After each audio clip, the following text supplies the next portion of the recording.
What's up, everybody? Welcome back to another show from the 10-7 MMA Show. We are back. It's me, Huzaifa, and Justin Guitar Hero James back at you. And I know you're deep in the midst of fight camp. Is that right?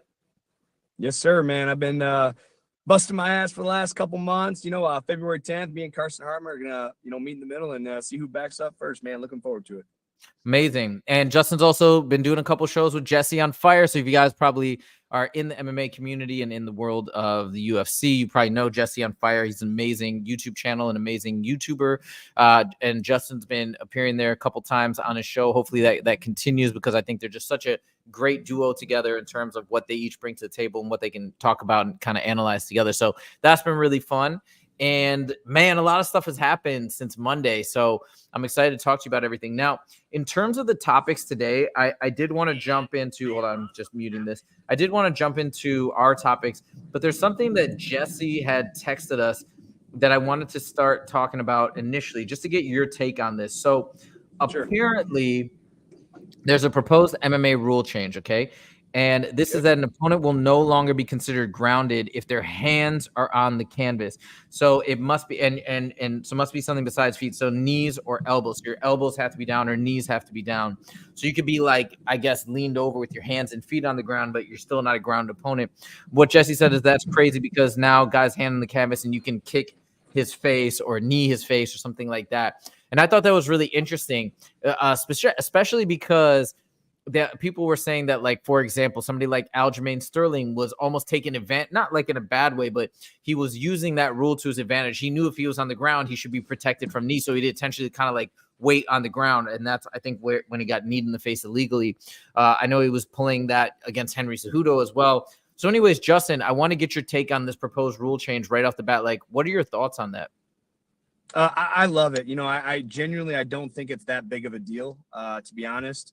I know the fans are going to be talking about it, and they're like, oh my God, this, I have a friend that's, there's going to be so much more violence. Like, we're MMA fighters, man. Like, I think we should be allowed to be kicked and stomped and kneed in the head on the ground. Like, we know what we're getting into, man. Early in my career, when I fought in Indiana, it was like my first or second year fighting. Like, you could knee your opponent in the head on the ground. You could fucking soccer kick them. If you go to Japan, you can, Demetrius Johnson got knocked out with a nasty knee, or was a knee or a kick on the ground. Like, I truly don't think this is that big of a deal. I know most 99.9% of fighters, I don't think are going to think it's that big of a deal. But I know the fans are probably, everyone's going to have an opinion, and I mean, we, as fighters, we play to the rule set. If I'm considered a downed opponent, of course, I'm going to put my hand down so I don't get kneed in the head. But I mean, as a fighter, I don't think it's going to change much. I mean, yeah, there are going to be more knockouts from knees, especially at first. But again, that's why we do this sport. We want violence. We want damage. It's all it's doing is giving us more options to fuck our opponent up. So I of the fight, I think 99% of the fighters are going to be happy about this, or they're either going to be happy or they're not really going to care about it. Me personally, I really don't care. It's not that big of a deal. All right, there we go. See, that's why we got to ask a fighter, because I can go on all day and like theorize, but yeah. I think we lost Justin. All right, I'm sure he'll be back in a second. I know sometimes he gets calls and it bumps him off the stream. But anyways, let's jump in right off the bat to this first category. And I definitely want Justin to weigh in, but I'm going to kind of set it up here. So I'm jumping into the first category, Justin. Welcome back. Sure. So the first category that I want to talk about today is what is going on at UFC 300 for the main card, as the main event especially, but the main card in just the main card in general. They just announced Kayla Harrison versus Holly Holm, which we're going to talk about later in the show, which I am so excited about. I know some people were poo-pooing it a little bit, but I think it's going to be incredible. I'm a massive fan of Kayla Harrison, but we'll come back to that. I don't think she's going to be on the main card. Probably prelims of some sort is what people are speculating. But Dana White said last week that he's going to make an announcement this week about the main event, I think in particular, or at least the main card, adding some fights to UFC 300, and it's been radio silence. We haven't heard anything yet. And I think that one of the things that he was alluding to was maybe reaching out to, reaching out to Izzy as a fight against Dricus du Plessis. But we haven't heard anything. And I heard a really funny video today from Chael talking about potentially putting Leon Edwards, maybe even if it's not Bilal, maybe even against Islam Makhachev as the main event for UFC 300, which actually I could get behind, or even theoretically Khabib. I know that's crazy, but people are talking about it. But he made this point about, so I want to talk to you about this today because this is also going to involve your boy Sean. But I wanted to, like, he made the comment that, like, it wouldn't make sense for the final fight at UFC 300 to be the welterweight championship because the last person that would walk out would be Leon. And he's just like, Leon, as much as I love him, as talented as he is, he's just not that big of a star. That's what Chael said. So, I mean, first of all, like, do you agree with him? Do you think that in and of, even if like he had a banger opponent like Khabib or Islam, like they wouldn't make that the headlining fight because Leon's just like not as well known by the casual audience? Yeah, actually, that makes total sense. And I never really even thought of it like that. But when you explain it like that, yeah, I agree with Chael. I think Leon, I mean, I am a Leon Edwards fan, a recently new Leon Edwards fan, that is, because of the Sean Strickland fight. Or not because of Sean, I'm sorry, I'm thinking of Dricus. But yeah, I'm a recently new because Leon, the way he handled Colby and the way he defended his takedowns and the way he performed, man, it made me a big fan. But to the casual fan, he just doesn't have that much star power yet. So yeah, I do agree with Chael, and I think that's really smart perspective of Chael to bring to the table, because that does matter. He's right. The last person to walk, because for the rest of history, that's going to be remembered who walked out last, for 300. And what the fuck? Why does people keep calling me? For that last, for that last hurrah. Yeah, I agree with Chael. I think that'd be a great co-main event. If he fought someone like Islam, all right, now we're talking about, how much hype there would be. Like, remember how much hype there was between Volk and Islam, Volk going up and fighting Islam. So I think that fight could give it the star power to push it over the edge, but no other matchup makes any sense for Leon to be the last guy walking out on that card. Yeah, I agree. I still think we still haven't heard anything final on Conor. I know you're not big on that being the main fight for a number of very valid reasons. But let's talk about what could be realistically on the table here. Let me give you my thoughts, and I want to hear your response. By the way, I heard Bo Nichols' show today, and he also gave it to Sean for the win. 1, 2, and 5. Dana White said 1, 3, and 5. And I see we got some viewers on here today. By the way, guys, throw out comments in the live chat, and we'll throw them up here. If you guys got questions or anything related to what we're talking about, I'll throw it up here, and we'll get back to you ASAP. That's gonna be part of the fun right now, as we're still growing and we're building. We can be really responsive to anything that comes along. But anyways. Okay, let's talk about the main card. And if Conor's having no appearance there, and look, I know that Conor's not in the same position that he used to be, but he's still one of the biggest stars in the UFC. But let's say that's not in the equation. That's not there at all.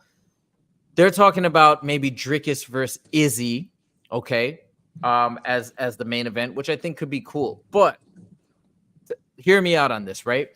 Right now, I've never seen it before where a champion loses the belt, then there's another fighter comes in, maybe loses, and the former champ just kind of sits there and doesn't do anything, doesn't take another fight, doesn't get another win, and just gets slaughtered right back in. Like, I've never heard that happening. Now, I know these are unique circumstances. Izzy is a big star, but like, that doesn't really make any sense. I don't even think they've done that with Conor, where like he loses to Khabib and then they just would slide him back into the championship fight, right? Like, that seems bananas. So if you follow that logic along, I don't think it makes sense for Izzy to come back and fight Dricus. And maybe the UFC has realized that. Maybe that's why they didn't announce anything. So I think there's only two options, okay, for the main card if we're going middleweight.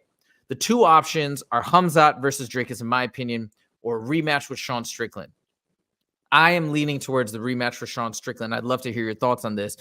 But the thing is, I think if they're trying to make this as big of an event as possible, as massive of a star as Khamzat is, I think right now people want to see Sean fight more than anybody. And I'm going to get to why in a second, because you're gonna laugh really hard. But first, let me hear your take on that, and that while I queue up this video that I want to show you guys. But go for it. What like, do you agree with me that only those two fights make sense? I don't think Dricus versus Izzy really makes sense. Yeah, I do agree with you. And I don't even really think Khamzat versus Dricus makes that much sense right now, especially for 300. I mean, Khamzat is he's an up and coming superstar. He's going, if he continues on his way, he is going to be a superstar. I mean, I do think he's a superstar, but he's not like a Conor McGregor superstar or, you know, something of that nature. So again, man, I'd like to see Khamzat fight a real middleweight before getting him, you know, a real top 5 middleweight before getting him a title shot, because I believe his last fight was Dustin Burns, if I'm not mistaken. No, you mean Gilbert Burns? No, his last fight was Burns, Kamaru Usman. He beat Kamaru Usman, which I think. Yeah. Go ahead. No, it's just, yeah. I mean, he did beat Kamaru Usman, but he beat an old, you know, and I don't want to discredit him because Usman is a fucking savage. You know, some people consider him one of the greatest welterweights of all time. Although I disagree with that, he's still a savage. But I mean, circumstances, short notice fight. Usman's been dealing with knee injuries for the last couple of years. Like, I mean, I'm a Khamzat fan. I really think he is going to be the champion this year, but I'd really like to see him go and get tested against somebody that puts in a full camp, that can put in a full game plan, that's healthy, that's ready to go before we throw him right into a 300 title contention. You know, Strickland versus Dricus, I'd be okay with that matchup. I'm not thrilled about the matchup. You know, I need to phrase this right. I am thrilled about the matchup, but again, we're talking about UFC 300. We're talking about a milestone for the UFC. Sean is hot right now. He needs to strike while the iron's hot. He's popular because if a couple months goes by, or 6 months or 8 months go by, and he doesn't get a fight, you know, people are going to start to forget about him, man. This guy has to stay hot. He has to stay active, and he has to get back to winning.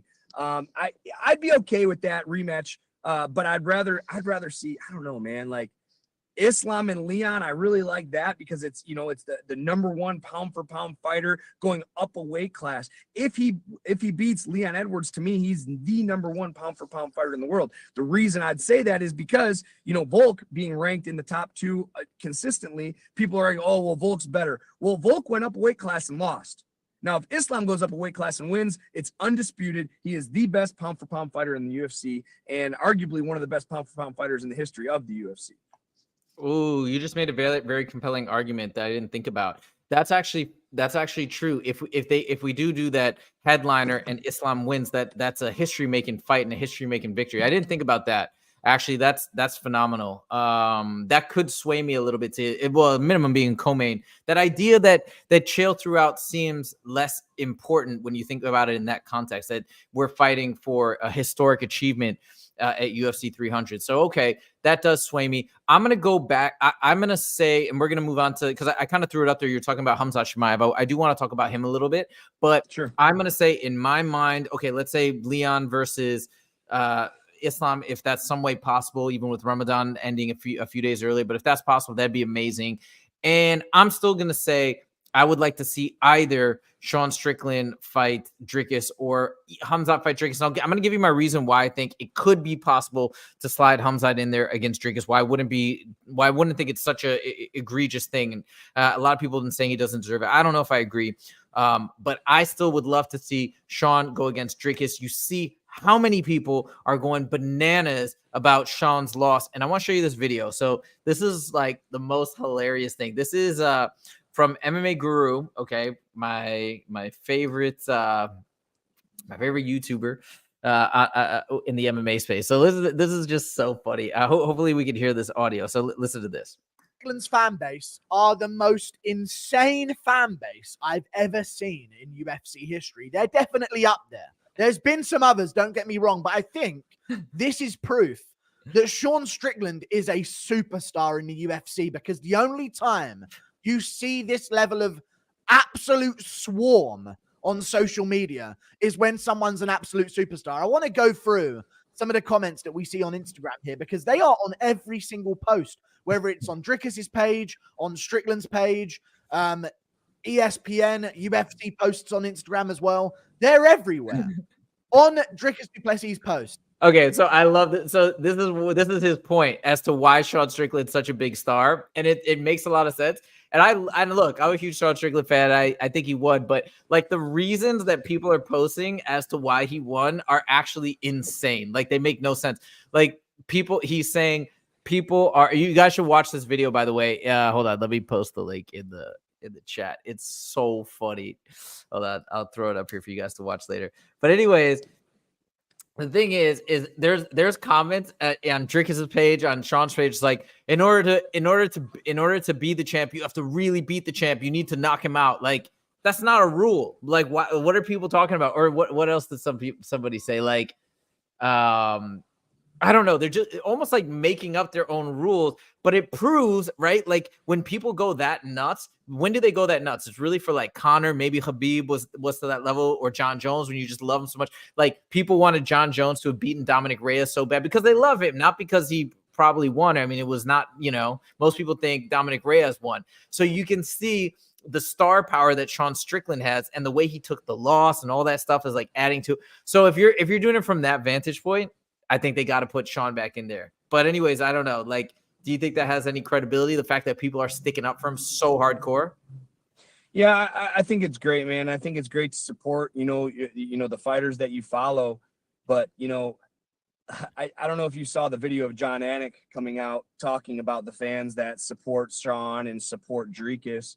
It's just so much. But back to star power and in this, just crossed in my head, Sean just lost a split decision, and you're talking about your favorite up and coming up fighter. Why are we fighting for number one contention spot if Dricus is, has another opponent, like say they bring Adesanya back? What about Khamzat versus Strickland? The winner of that gets the next title fight after Dricus defends it against Adesanya. Yeah, and they could do that too, and I would not have like a big problem with that. I think that's cool, but I think it would be, I don't know. I feel like it would be more. I feel like what would be cooler in my perfect world, a rematch with Strickland versus Duplessis, and Khamzat fights Izzy. I think Khamzat should fight Izzy, and it makes more sense to me too, as opposed to like how many, like, Izzy already got like automatic rematch when he lost against Pereira, and this is basically another automatic rematch. He just sat out for a fight and gets to jump back in. Like, I'm not one of these people that's like, it's not fair. I get it. It's a business, and I don't really care about that. But it just seems odd to me. So that would make so much more sense. I think that'd be exciting, and I think it's what the fans would want. That's my 2 cents. I'll leave it at that. But I wanted to shift gears now back to our discussion about Khamzat. And, as I mentioned, that's what I think makes sense for him next. The most sense. We'll tee him up against Izzy. He's been calling for Izzy. Let him go against Izzy. And I think this would be a warranted fight. And I also want to say, I think people are not giving Khamzat nearly enough respect. I want to go back to that notion of him beating Kamaru Usman. You said he's a legend, right? Fine. People want to say he took it on short notice. But, hey, wait a minute. So Leon beats him twice, and now people are just like, oh, yeah, you beat him with Usman, but he's older and he's broken down. It's like, what? He was nearly impossible to beat up till this point.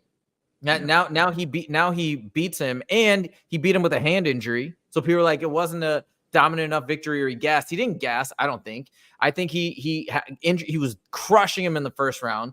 He injured his hand, had a severe strain. He thought he broke it, and then still hung on to win the fight. Like, I don't know. I feel like he's right in there, and he's done enough. And also, Dana White did say the winner of that fight would be up for title contention. So fine, you don't want to give him the title this time. Give the rematch to Strickland, but have Khamzat fight Izzy. What do you think? I agree with you. I like that. I like your idea better than mine. Yes, because here's the thing, man. It's these champions, and Adesanya was a great champion. Is a great champion. He's beat legends like Anderson Silva, Brad Tavares, like guys. Brad Tavares. My team captain fucking put a shellacking on him a while back. But you can't. UFC does something that no other sports organization does. You lose these champions if they're business guys. They're getting auto rematches, and you're absolutely right. It's not like he's fought to earn that right back. There's plenty of guys that are fighting. They're on win streaks. They've earned that spot. Now the other argument is, oh well, he defended his belt X amount of times. That's kind of him earning his stripes. But really, it's not. You know what I mean? Like, you're the champ. You're supposed to defend your belt. You lose, you shouldn't be guaranteed an auto rematch. I know there are circumstances like, okay, split decision, like a razor close split decision. All right, that requires an automatic rematch. But Sean beat Izzy's ass, man. He beat him. I mean, if I remember correctly, I think it was 50-45 or 49-46. Like, he was outclassed in every way. Dropped him in the first or the second round. Like, that to me, that doesn't deserve a rematch. You didn't even put up a fight. Now, Sean and Dricus, now, like exactly what you're saying, I'm getting behind exactly what you're saying, dude. And that's not even something I thought about. So thank you for bringing that to my attention. You're absolutely right. A split decision, okay, I can see the auto rematch. But Adesanya's been sitting on the sideline watching, on the couch, and again, I say this a lot. Like, I'm not discrediting these fighters. These fighters are great. They're fucking, Adesanya is an incredible, but he's been inactive, man. You can't, I just hate these. Like, again, if it was a close fight, it should have been an auto rematch. There's a reason he didn't get the auto rematch right away. And Sean fought Dricus. He loses a split decision that a lot of people thought he lost. Although Chael Sonnen scored at 50-45 for Dricus. That's insane. I'm ignoring that. Yeah, I almost, here's the thing with Chael, and I respect him. It's funny because even after my last loss in California, that controversial loss I had, Chael Sonnen contacted me directly about it and videoed me. And dude, he sent this about staying motivated and, dealing with, the repercussions of that shit. Yeah, it was really cool of him. But the reason I think he came out, I don't think Chael's way too smart. And when you're as smart as somebody like Chael Sonnen, you do things for a reason. And let me tell you this, you say things for a reason, whether you believe it or not. There's no way Chael, with how smart he is and how much experience, he thinks that Sean lost every round. But he's the only one in the whole world that has said this. Yeah. He knows that. And now everybody in the MMA community is losing their mind. Chael said it was 50-45. No way. Everybody's talking about it. Chael is a fucking genius. There's no, I firmly believe there's no way he honestly believes what he's saying, but he knows everybody's talking about it. He's staying relevant. His channel is building. His money is coming in. And you guys can call him an idiot. You guys can call him fake. He's laughing all the way to the bank, boys. He's trolling. He's trolling. He must be trolling. You're so right. Yeah. And by the way, I've been listening to everybody's take on this. Bo Nickel has it for Sean Strickland. Fine. Henry Cejudo did score it for Dricus, but his logic didn't make sense. And at some point, I want to do a deep dive in the rules. I texted you a link to to how MMA is scored. And it specific, like Henry Cejudo kind of gave a subjective take. He's like, but these takedowns, they should count. You know how hard it is to take somebody down? Yeah, it's not in the rules. It doesn't say, hey, they're so hard to take somebody down, you should count it. It says it should be counted if it leads to significant damage. I just read it today. That's verbatim, pretty much verbatim what it says. And literally every time Sean got up, also, they mentioned that you should give scoring for reversals. So I'm not saying he reversed the position and got on top of Dricus, but like, I don't know, let me ask you, is getting up considered a reversal? Like if you're taken down and you're like immediately back up or pretty much immediately back up? Honestly, I think it's everyone's going to have a different opinion, and it's going to depend on the background you come from. Me being a high school wrestler, a collegiate wrestler, we're awarded points for escaping. If you're on top of me and I get up, I get 1 point. If I reverse the position, I get 2 points. So in my opinion, reversals and escapes, that's something to me. That means something to me. Now, you look at somebody that's like a guard puller, for instance. They're not going to get up. They might sweep. They might reverse, but they're not really looking to get up to their feet. So they're not going to consider, like, oh, he's working on his back. His guard's open. He's throwing up a triangle. He's throwing up arm bars. To me, that's bullshit. When if there's another man laying on top of you, you're fucking losing. Whether you're in guard, whether you're a great guard player or not, you should be losing. And, and again, it just really, to me, it stems from what's your background? What do you believe? And me, again, being a wrestler, I believe that you should be awarded for escapes. You should be rewarded for reversals. Fair point. Okay, let's move on. I want to talk about the most recent announcement for UFC 300. I know it's going to be what we're talking about a lot leading up to April because it's exciting. But I was freaking out. I don't seem to see that many people freaking out, and there's a number of reasons why, so I want to talk to you about it. Kayla Harrison has finally joined the UFC. So if you guys don't know who Kayla Harrison, well, you must know who Kayla. Well, if you don't know who Kayla Harrison is, let me tell you. She's an Olympic gold medalist in judo, which is amazing. She has dominated in the PFL. I think she's won their tournament twice. Oh, yeah, you know the PFL well, so you're probably very familiar with Kayla. I'm very familiar. Yeah, we went to a PFL event together, and that was cool. But Kayla probably, or very well, might be, people say anyways, the greatest female fighter of all time, but she just hasn't been in the UFC yet, so she hasn't been tested. She was planning to come, I think, at one point and find Amanda Nunes, her teammate, or former teammate, by the way. And then when Amanda lost to what's it called, the Venezuelan vixen, then I think that kind of got thrown out the window. She stuck around, did some more, whatever, did her thing. She's always said she wants to show that she's the best of the best, and she's finally signed with the UFC, I believe, to do so. And a couple of things I want to say about Kayla Harrison. The reason why I know her so well is because she's been on the MMA Hour many, many times. I think she's one of Ariel's favorite guests. I love her personality. She's so confident, in your face. She smack talks without really trying to smack talk, if that makes sense, because she's so direct and blunt and confident. And I just love her personality, and I love her attitude and mentality. The other thing I'll say about her that's amazing is, who manages her is Ali Abdelaziz, who Justin has had a gym fight with. We posted a short on that before. And Ali, the cool thing about that, though, is Ali doesn't let any of his fighters go on the MMA Hour or do interviews with Ariel, except Kayla. And the reason why is because Kayla apparently has told him, I know you have a thing with Ariel, but I support Ariel because I don't know if this is exact words, but she's loyal to Ariel. And so she continues to go on a show. And, obviously Ali's not saying anything. That shows you, right? He must respect her that much. I guarantee you she still has respect for him, but she's doing it because whatever, she feels it's the right thing to do. You got to respect that. Anyways, I'm so excited. Last thing I'll say before I turn it over to you. She's fighting at 135, and she normally fights at 145 or 155. So this is going to be a big weight cut. And she's fighting Holly Holm, which I think is a fantastic matchup. People are crapping on that matchup. I think it's a great initial fight for the UFC. But anyways, what are your thoughts about her joining the UFC and how you think she's going to do?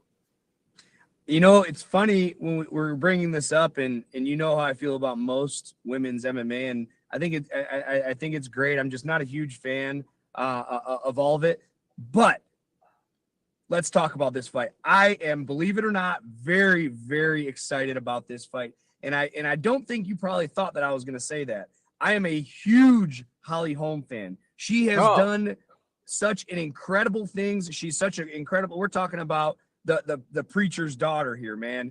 I'm a Holly ride or die. I think she's an incredible person in the cage, out of the cage. She trains her ass off, and she dethroned Ronda Rousey as a plus 700 underdog. And you know what? I'm going to say it now. Upset alert, upset alert. I got Holly Holm at plus 325 right now. Ah, man, dude. I mean, I might put $1,000 on this fight. And the reason is this. What? You said it. Yeah, you said, and this is why. And I'm going to explain why. Kayla Harrison is a fucking brute. The reason she's so successful in the PFL, their drug testing, I think, is a little more lax than the UFC. And I don't really know what's going to be happening now that USADA's gone and how strict they're going to be with the commission here. But PFL is a little lax in their drug testing. I've seen Kayla Harrison. That girl is wider than I am. Her shoulders, she has huge traps, huge boulders on her shoulders. This is a very, very powerful girl. Walking around to probably about 160 to 165. She's going down another weight class, and I'm speaking from experience. When I fought my whole career at lightweight, and then Sean Shelby calls me to go down to featherweight to fight Gavin Tucker, dude, I was fucking zapped. When I wrestle and grapple, 90. If I'm going with a welterweight, I feel like I can compete. I'm not saying I'm stronger than them, but they're not going to bully me around. When I go at lightweight, I definitely can compete with everybody at lightweight. When I was at featherweight, I felt weaker at featherweight. I felt so weak that it was just unbelievable. And I'm concerned for Kayla that this weight cut is going to be a really hard one. If she misses weight, what does that do to her head? Holly Holm's going to make weight. Holly Holm has already fought, arguably, and I'm saying arguably because Kayla Harrison's a gold medalist, but arguably the best judo MMA girl fighter, next to, we're talking Ronda Rousey and Kayla. Is Kayla Harrison 2.0 Ronda Rousey? Because I saw what Holly Holm did to her. And I know for a fact Kayla Harrison's striking isn't going to be as good and as good as Holly's. That's for sure. Her wrestling, judo and wrestling are not the same. And I don't want people to get this confused. Kayla is an incredible judo practitioner. She's incredible. Personally, and some people are going to hate me for saying this, but I come from a freestyle wrestling background. I don't think judo is very effective in men's MMA. It is effective in women's MMA. Ronda's showed it time and time again, but anymore, like at that level, Holly Holm, man, I think Miesha Tate had success against Holly because she didn't use judo. She used her wrestling. And Kayla's going to come in there and try and clinch. And I think Holly's going to pick her apart and run from her and crack her. And let me tell you this. I do believe Kayla Harrison's gas tank is going to be affected. I do believe her confidence is going to be affected. And I think when Holly starts putting hands on her, she's going to get frustrated and break. Wow. That I wasn't expecting that. Yeah. That like we didn't literally talk about this at all beforehand. So that's very interesting. I mean, you're probably, way more than I do on that front. I hope to see Kayla Harrison win. That's a very interesting take. Folks have been talking about it on the Weighing In podcast about this like massive weight cut, how it's going to affect her, how it's going to affect her stamina, her confidence, different things like that. I believe somebody said that she's already working on getting the weight down as we speak. Well, I guess she better be. yeah. Because she got a lot of weight to cut if she gets down to 135. So I think it's going to be, well, either way, I'm very excited. I think it's super cool because people have been talking about her being the best of the best for a long time, and she's never really gotten to show it. It's hard to show it probably, right? When you're not in the UFC and everybody's saying, hey, the best of the best are in the UFC. So what are you really doing? I wish her the best. I can tell you, I was so excited to hear this news. And like I said, I don't know, I don't understand how people aren't into this, into Kayla coming over, because regardless of the outcome, I think it's very exciting and she's incredible. And I think people will see why soon. All right, now we're on to our final topic. The thing is, I kind of jumped the gun on showing that video, why Sean Strickland is such a superstar. But hold on, I'm gonna go back to watching this MMA Guru clip, and I just want to pop around, and it's just so funny.